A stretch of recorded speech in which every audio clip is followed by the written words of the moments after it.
Allahu Akbar, Allahu Akbar, Allahu Akbar. La ilaha illallahu akbar. Alhamdulillahilladzi ja'ala hadzal yawma 'idan lil muslimin wa rahmatan lil mu'minin. Nahmaduhu subhanahu wa nasta'inuhu wa nastaghfiruh wa na'udzu billahi min syururi anfusina wa min sayyiati a'malina. May yahdillahu fahuwal muhtadi wa may yudlil falan tajida lahu waliyyam mursyida. Asyhadu an la ilaha illallah wahdah la syarikalah lahul mulku wa lahul hamdu yuhyi wa yumit biyadikal khair wa huwa ala kulli syai'in qadir. Wa asyhadu anna Muhammadan abduhu wa rasuluh sadiqul wa'dil amin. Wassalatu wassalamu ala asyrafil anbiya'i wal mursalin wa ala alihi wa sahbihi wa man tabi'a hudahu ila yaumiddin. Ma'asyiral muslimin, usikum wa nafsi bitaqwallah. Ittaqullaha haqqa tuqatih wa la tamutunna illa wa antum muslimun. Kama qala Allah Ta'ala fi kitabihil karim, a'udzu billahi minasyaitonir rajim. Bismillahirrahmanirrahim. Fatazawwadu fa inna khairiz zadi taqwa. Wa qala aidan inna akramakum indallahi atqakum. Allahu akbar, Allahu akbar, Allahu akbar. La ilaha illallah wallahu akbar. Allahu akbar walillahil hamd. Hadirin sidang Idul Adha yang berbahagia, puji dan syukur kita panjatkan kepada Allah yang telah menganugerahkan sejumlah karunia dan kenikmatan yang tak mungkin dapat kita hitung secara bersama satu persatu. Sebab memang tak mungkin terhitung. Kehadiran kita sekarang ini merupakan salah satu upaya mengekspresikan rasa syukur itu. Mudah-mudahan ibadah yang kita lakukan menjadi amal soleh yang diridhoi Allah Subhanahu wa Ta'ala. Sebagian di antara saudara, famili, sanak dan handai tolan kita sekarang tengah menunaikan kewajiban yang sangat berat di antara amalan rukun Islam yang 5, yaitu ibadah haji. Sebab menunaikannya tidak hanya dibutuhkan kekuatan fisik, tetapi harus diiringi pula kekuatan batin dan kesiapan mental serta sejumlah dana yang memadai. Maka mereka yang datang menunaikan ibadah tersebut disebut dengan tamu Allah Subhanahu wa Ta'ala. Hadirin jamaah Id yang dimuliakan Allah, serangkaian kegiatan yang dilaksanakan di bulan Dzulhijjah yang puncaknya dilakukan hari ini adalah termasuk sebagian di antara ibadah yang dicontohkan oleh Nabi Ibrahim dan keluarganya. Nabi Ibrahim telah meletakkan dasar-dasar yang kokoh kuat untuk tumbuhnya tauhid kepada Allah. Keluhuran suri tauladannya dalam perjuangan menegakkan kalimah Allah dan membangun tatanan masyarakat tauhid sangat terpuji di sisi Allah Subhanahu wa Ta'ala.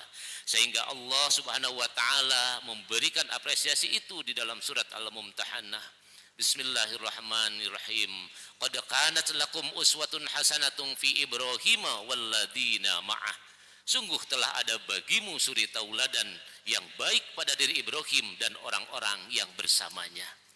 Suri tauladan luhur yang diberikan oleh Allah Subhanahu wa Ta'ala kepada Nabi Ibrahim senantiasa tetap dikenang sepanjang sejarah umat manusia. Prestasi spektakuler yang diraihnya tak pernah dan tidak akan dilupakan oleh manusia. Maka tak heran bila Nabi Ibrahim diakui kenabiannya bukan hanya saja oleh kita umat Islam, tetapi juga oleh mereka Yahudi dan Nasrani. Oleh karena itu, dalam kesempatan yang berbahagia ini, marilah kita ungkap kembali pelajaran-pelajaran yang sangat berharga dari kisah Nabi Ibrahim. Mari kita simak prinsip-prinsip pokok perjuangan Nabi Ibrahim, kemudian kita mencoba merefleksikannya di dalam kehidupan kita sebagai tauladan tersebut. Hadirin yang dirahmati Allah, kalau kita menyimak sejarah dan melalui Al-Quran atau buku-buku literatur yang menulis di dalamnya, dapat kita ketahui bahwa selama menjalankan misi risalahnya, Nabi Ibrahim memperhatikan dan memegang teguh beberapa prinsip pokok dan di dalam perjuangannya. Berdasarkan analisa literatur yang ada, prinsip pokok perjuangan Nabi Ibrahim itu setidaknya akan khotib sampaikan itu adalah 4 pokok. Pertama adalah prinsip tauhid. Yang kedua adalah prinsip kepasrahan total kepada Allah. Yang ketiga adalah prinsip pembangunan masyarakat. Dan 4 adalah prinsip regenerasi. Inilah 4 prinsip pokok perjuangan Nabi Ibrahim yang dipegang teguh hingga perjuangannya tuntas. Marilah kita simak satu persatu. Pertama adalah prinsip tauhid. Dalam catatan sejarah dapat kita baca bahwa awal mula kehadiran Ibrahim di percaturan sejarah adalah tatkala Ibrahim masih muda. Dengan logika nalar Ibrahim yang begitu sempurna, maka melihat tradisi kejemudan masyarakat dalam mengekspresikan masalah ketauhidan, masalah ketuhanan, di mana pada waktu itu termasuk ayahnya sendiri, ayah Nabi Ibrahim juga kerap kali berkumpul untuk mengadakan upacara penyembahan kepada Tuhan yang Maha Kuasa.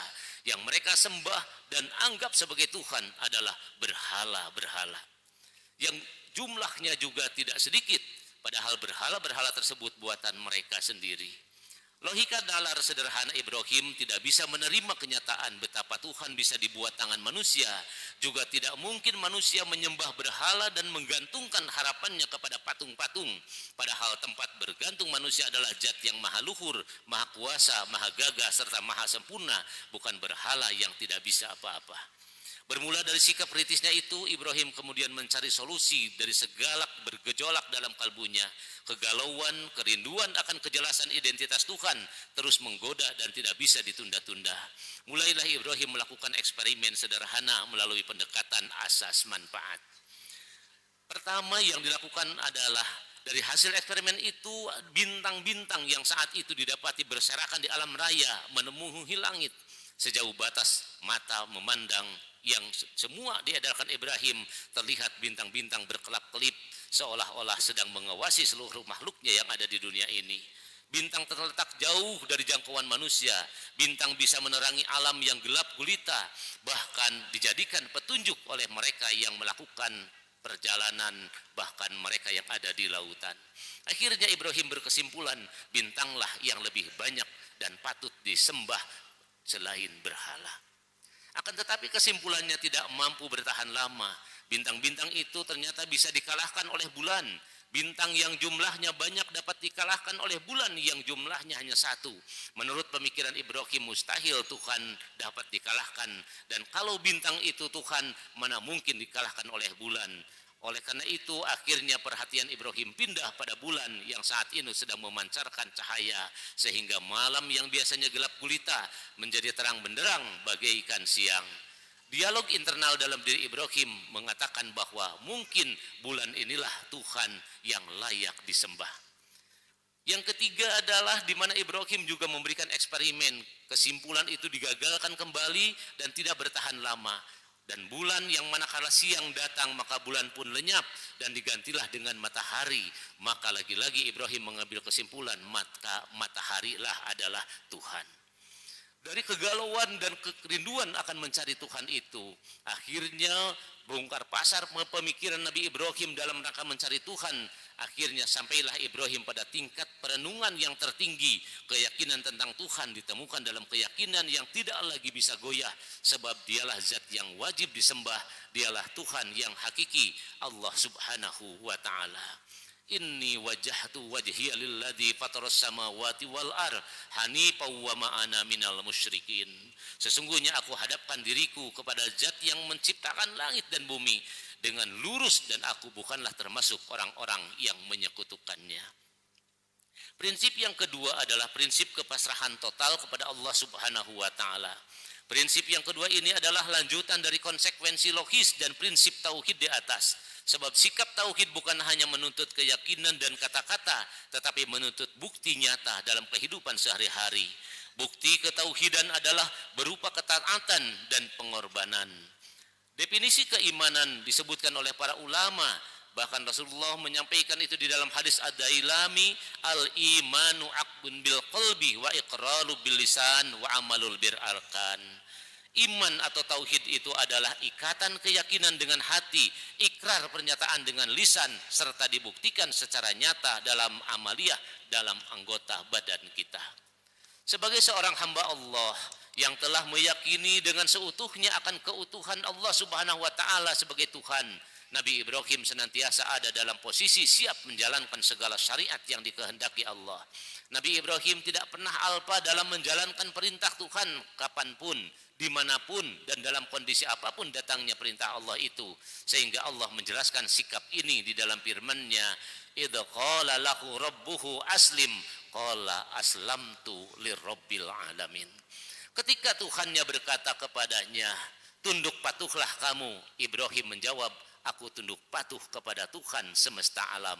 Al-Baqarah 131. Coba rasakan betapa beratnya perintah memisahkan Ismail dan Siti Hajar dari dirinya Ibrahim, tapi Ibrahim melaksanakan juga. Padahal Ismail pada waktu itu masih kecil, sedang jadi buah matanya, sedang masak-masaknya untuk diperhatikan dengan sepenuh perasaan oleh ayahnya. Ibrahim bukan tidak sayang menyimpan keluarganya di lembah sunyi tak bertuan, namun perintah Allah di atas segalanya. Yang ketiga adalah prinsip membangun masyarakat. Prinsip yang ketiga ini masih jarang disinggung oleh kita bila mengisahkan Nabi Ibrahim, termasuk yang hingga kini terus dan bersentuhan langsung dengan realitas sosial. Nabi Ibrahim sebagai salah satu utusan Allah sangat memperhatikan perkembangan masyarakat sekitarnya. Yang menjadi cita-cita Nabi Ibrahim bukan keimanan dirinya, melainkan keimanan manusia seluruhnya. Kalau dirinya bertauhid, maka Ibrahim bercita-cita agar semua manusia juga bertauhid. Kalau dirinya telah dianugerahi kebaikan, Ibrahim menghendaki agar semua manusia juga mendapatkan hal yang sama. Peristiwa pembangunan Baitullah Ka'bah adalah salah satu peristiwa yang bisa ditunjuk untuk mewakili pernyataan tadi. Dengan mengikuti perintah Allah, Ibrahim dan Ismail membangun Baitullah hingga orang-orang beribadah dan mereka merasa tenang di dalamnya melakukan ibadah tersebut. Bahkan salah satu doa Nabi Ibrahim yang masyhur dan diabadikan di dalam Al-Quran secara indah, Allah Subhanahu wa ta'ala menyatakan, wa idh qala Ibrahimu rabbi ja'al hada baladan amina warzuq'al lahu minas samarati man amana minhum billahi wal yaumil akhir. Ya Tuhanku, jadikanlah negeri ini negeri yang aman sentosa, dan berikanlah rezeki berupa buah-buahan kepada penduduknya yang beriman di antara mereka pada Allah dan hari kemudian. Al-Baqarah 126. Prinsip keempat adalah prinsip regenerasi. Nabi Ibrahim meyakini apa yang diperjuangkannya tidak dapat terwujud dalam waktu yang singkat. Sebab perjuangan adalah perjuangan yang maha besar, perjuangan yang tidak cukup sepanjang umur usianya. Karena itu sejak Nabi Ibrahim telah berpikir untuk mendapatkan keturunan yang akan melanjutkan estafeta perjuangannya, meratakan risalah Allah di muka bumi ini. Harapan Nabi Ibrahim akhirnya tercapai. Dua orang putranya Ismail dan Ishak kemudian tampil mewarisi jejak ayahnya. Mereka menjadi nabi dan Rasul Allah melanjutkan usaha besarnya itu. Besar perhatian Ibrahim kepada keturunannya bukanlah semata-mata untuk melanjutkan perjuangannya, akan tetapi diharapkan bisa memetik hasil perjuangannya. Hal ini sebagaimana disinyalir dalam Al-Quran surat Al-Baqarah 124. Wa idibtala Ibrahimu rabbuhu bikalimatin fa'atamahunna qala inni ja'iluka linnasi imama qala wa min dzurriyyati qala la yanalu ahdid dzalimin. Dan ingatlah ketika Ibrahim diuji Tuhannya dengan beberapa kalimat perintah dan larangan, lalu Ibrahim menunaikannya. Allah berfirman, sesungguhnya aku akan menjadikanmu imam bagi seluruh manusia. Ibrahim bertanya, dan saya mohon juga dari keturunanku. Allah berfirman, janjiku ini tidak akan mengenai orang-orang yang zalim. Hadirin yang dirahmati Allah Subhanahu wa ta'ala, sebagai seorang muslim kita sama-sama meyakini bahwa Allah satu-satunya Tuhan yang kita sembah, tidak mempunyai kekuatan lain selain kekuatannya. Tidak ada satupun yang layak disembah, diibadahi dan patut dijadikan tempat pengadaan, tempat pengaduan kita memohon selain kepada Allah Subhanahu wa ta'ala. Allah yang kuasa, Allah yang maha esa, hanya manifestasi keimanan sebagai realisasi dari keyakinan kita terhadap kalimat la ilaha illallah. Perlu kita teliti secara bersama. Ibadah kurban yang sebentar lagi akan kita tunaikan merupakan batu ujian bagi kita. Allah telah memberikan nikmat yang banyak, apakah kita mau bersyukur atau tidak? Menyembelih hewan kurban di samping menunjukkan sikap ketaatan juga merupakan sesuatu yang wujud atau rasa syukur kita kepada Allah Subhanahu wa taala. Hal ini ditegaskan oleh Allah, la yanalallahu luhumaha wala dima'uha walaki yanalut taqwa minkum. Daging-daging hewan kurban dan darahnya sekali-kali tidak akan dapat mencapai keridhaan Allah, tetapi ketakwaan mulah yang akan mencapainya. Hadirin yang dirahmati Allah, keberpihakan kita kepada kaum lemah misalnya jangan berhenti bersama dengan terhentinya tarikan napas hewan kurban, sebab kepedulian kepada kaum du'afa bukan sebatas mencium dari harumnya daging kurban yang terbakar atau sebatas hari kurban saja. Kepedulian itu tetap harus tumbuh sehingga kondisi sosial dalam realitasnya yang memang beragam tidak mengarah kepada kecemburuan kalangan tertentu saja. Sebab kondisi semacam itu bukan kondisi yang sehat, apalagi di masa krisis dan efisiensi seperti sekarang ini harus menjadi perhatian khusus bagi kita semua. Hadirin yang dirahmati Allah, oleh karena itu hal terakhir yang harus jadi bahan renungan bagi kita bila mengenangkan perjuangan Nabi Ibrahim adalah regenerasi pelanjut kita.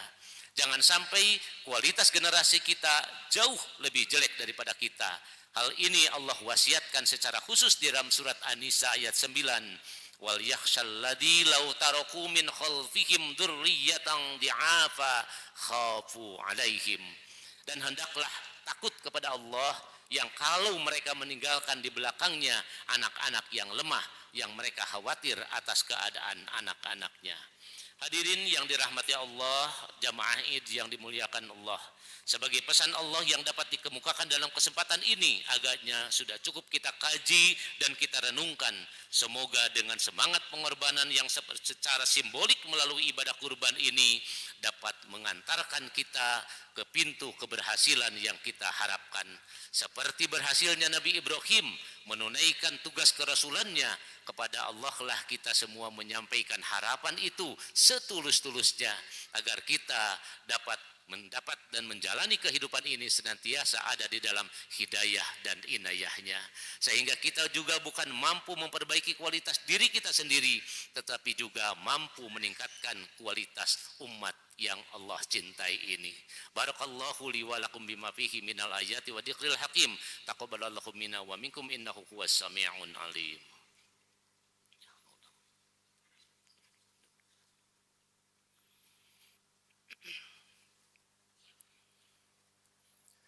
Innal hamdalillah nahmaduhu wa nasta'inuhu wa nastaghfiruh wa na'udzu billahi min sururi anfusina wa min sayyiati a'malina may yahdihillahu fala mudhillalah wa may yudlilhu fala hadiyalah. Asyhadu an la ilaha illallah wa asyhadu anna Muhammadan abduhu wa rasuluh alladzi la nabiyya ba'dah. Hadirin jamaah Id yang dimuliakan Allah, perenungan refleksi terhadap perjuangan Nabi Ibrahim, mudah-mudahan 4 pokok pikiran yang biasa menjadi acuan oleh Nabi Ibrahim di dalam pelaksanaan kenabian dan Rasulullah, kita bisa mengikuti jejak itu dan merefleksikannya di dalam kehidupan sehari-hari. Pertama, jangan lupa adalah prinsip tauhid. Apapun dalam kehidupan kita, gantungkan semuanya kita kepada Allah Subhanahu wa taala. Yang kedua adalah prinsip kepasrahan total kepada Allah. Serahkan. Allahus Somad, Allah lah tempat bersandar kita. Semua persoalan kehidupan kita, segalanya serahkan pada Allah. Dan yang ketiga adalah prinsip pembangunan masyarakat. Keimanan, keteladanan kita dimanapun, di keluarga, di tengah-tengah masyarakat dan sebagainya. Jangan tinggalkan umat apapun, dan tentunya kapasitas kita berbeda sesuai dengan kemampuan kita masing-masing. Dan yang keempat adalah prinsip regenerasi. Mudah-mudahan apa yang telah dilakukan kita juga dinikmati oleh generasi di belakang kita, terutama adalah anak keturunan kita, supaya terus ada di dalam prinsip ketauhidan dan menjadi generasi yang islami.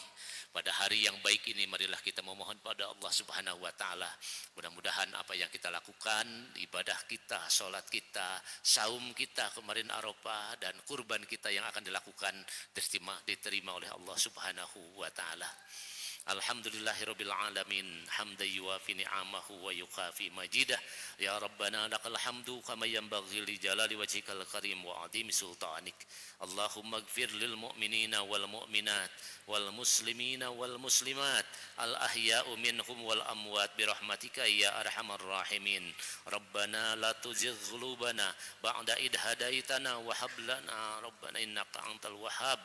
Rabbana faghfir lana dhunubana wa kaffir 'anna sayyi'atina wa tawaffana ma'al abrar. Rabbana ya Karim. Hari ini kami semua berkumpul ya Allah di waktu duha yang Rasulmu mensunahkan perjalanan ibadah ini ya Allah. Ibadah Id, ibadah kurban yang dicontohkan dari orang-orang tua kami ya Allah, para Rasulmu. Hari ini kami bismillah menjalankan mengikuti sunnah itu untuk berkurban ya Allah. Allahumma ya Allah, rezeki yang kami kurbankan adalah darimu dan semuanya kami kembalikan kepadamu ya Allah. Allahumma hadda minka wa hada ilaika. Ya Rabbana ya Karim ya Rahman, curahkanlah kasih sayangmu kepada kami semua ya Allah, supaya di antara kami tetap erat hubungan dalam keharmonisan dan kasih sayang itu ya Allah. Ya Ghaniyun ya Hamid, Engkau yang maha kaya, Engkau yang maha mulia, Engkau yang maha terpuji ya Allah. Berikanlah kepada kami pujian dan keayaan itu berdasarkan ridho-Mu ya Allah. Dan jadikanlah kami orang-orang yang tidak kikir, tidak pelit ya Allah. Jadikanlah kami yang senantiasa rajin bersedekah karena mencari keridhaan-Mu ya Allah. Dan jadikanlah pengorbanan dan kurban di tahun ini adalah karena-Mu ya Allah. Rabbana atina fid dunya hasanah wa fil akhirati hasanah wa qina adzabannar. Walhamdulillahirabbil alamin. Assalamualaikum warahmatullahi wabarakatuh.